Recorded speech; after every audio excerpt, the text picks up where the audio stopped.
সিঙ্গুরে তৃণমূল কংগ্রেসের নীরব প্রতিবাদ মিছিল।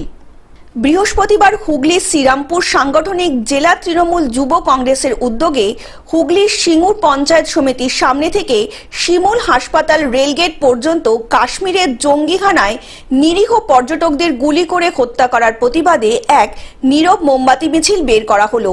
এই মিছিলে উপস্থিত ছিলেন মন্ত্রী বেচারাম মান্না, বিধায়ক ডক্টর করবী মান্না, বিধায়িকা অসীমা পাত্র এবং বিধায়ক অরিন্দম কুইন সহ অন্যান্য তৃণমূল কংগ্রেসের নেতৃবৃন্দ।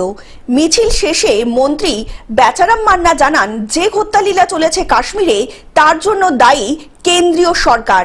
কাশ্মীর আছে কাশ্মীরের জায়গায়, কোনো পরিবর্তন হয়নি কাশ্মীরের।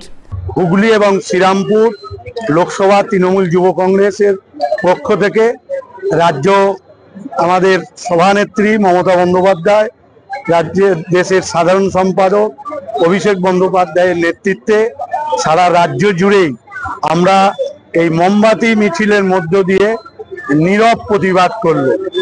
আজকে তাদের আত্মার শান্তি কামনা করছি আর সারা ভারতবাসীকে এর বিরুদ্ধে প্রতিবাদে গর্জে ওঠার জন্য আমরা সকলকেই অনুরোধ করি। হুগলি থেকে কৌশিক ঘোষের রিপোর্ট, গ্লোব নিউজ। এখন থেকে গ্লোব টিভি দেখুন আপনার স্মার্টফোনেও। গুগল প্লে স্টোর অথবা অ্যাপল স্টোর থেকে ডাউনলোড করুন গ্লোব টিভি লাইভ অ্যাপ। এছাড়াও জিও টিভি অ্যাপ থেকেও দেখুন গ্লোব টিভি লাইভ।